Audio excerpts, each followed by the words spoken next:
64 career starts, 5 runner-up finishes, and on Saturday, Carson Kvapil finally got it done at Indianapolis. But it's not just the win people are talking about right now. And hey, real quick, if you are a true NASCAR fan like me, go ahead and drop a like and subscribe to the channel. NASCAR Nation News is just getting started. We are pushing for our next subscriber milestone, and it's all about real talk from fans who live this sport every week. All right, let's get into it. Let's start with the big picture here. Carson Kvapil, driving the #1 car for JR Motorsports, picked up his first career win in the NASCAR O'Reilly Auto Parts Series on Saturday at Indianapolis. 64 starts is a long time to wait for that first one, and 5 second-place finishes along the way makes this breakthrough even sweeter.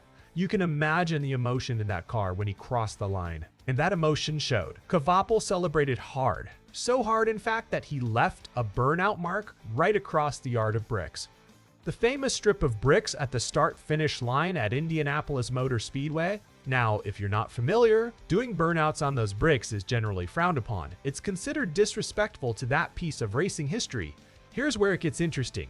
NASCAR actually radioed Kvapil during the cooldown lap, basically trying to remind him, hey, don't do a burnout on the bricks. But here's the thing, that message never got through to him. Why? Kvapil explained it himself in the post-race press conference. He said he looked at what happened about 20 minutes after the race and thought, quote, probably wasn't good. He also said he was unplugged from his radio at the time, so he genuinely had no idea if NASCAR said anything to him or not. In his own words, he made, quote, a little bit of a mistake there probably. So this wasn't some defiant, intentional stunt. By his own account, it was a communication breakdown in the middle of the biggest moment of his career. Now, JR Motorsports co-owner Dale Earnhardt Jr. didn't stay quiet on this one either. He addressed the burnout directly on social media. Dale Jr. posted an apology explaining that the driver was unplugged from his radio when NASCAR sent that reminder, and that there was, quote, lots going on when that all went down. He closed by saying the team certainly regrets any inconvenience. So you got the driver acknowledging the mistake and the team owner backing that up with a public apology. That's about as straightforward as it gets. But what happened next is honestly one of the more interesting parts of this whole story. Just over an hour after the celebrations wrapped up, employees at Indianapolis Motor Speedway were already out on the front stretch. And they weren't using machines. They were working by hand, scrubbing away at those historic bricks, trying to remove the black rubber streak Kvapil left behind. A local news reporter, Angela Morian from Weish TV8, actually caught that cleanup process on video, so this wasn't a small deal to the Speedway. It was worth sending people out almost immediately to fix it. Now, if you're thinking Kvapil is the first driver to ever do this, he's not.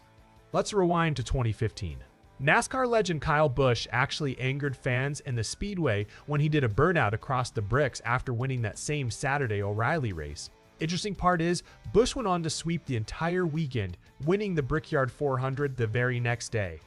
But that time, he made sure to keep his celebration far away from the start-finish line, and it doesn't stop there. Back in 2012, 7-time Cup Series champion Jimmie Johnson did something similar. After winning the Brickyard 400 that year, he parked his car right on the bricks and did a burnout while nosed up against the wall.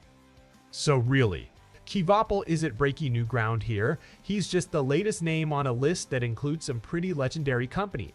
Let's recap real quick. Kvapil finally gets his first win after 64 starts and 5 runner-up finishes. He celebrates with a burnout on the yard of bricks. NASCAR tries to warn him, but he was unplugged from his radio. Dale Jr. issues a public apology on behalf of the team, and within an hour, track workers were out there scrubbing the bricks clean by hand. So here's my question for you. Do you think burnouts on the yard of bricks should just be accepted as part of victory celebrations at this point, given how many drivers have done it? Drop your thoughts in the comments. Don't forget to like this video, subscribe to the channel, and join the NASCAR Nation News community. We'll see you in the next one.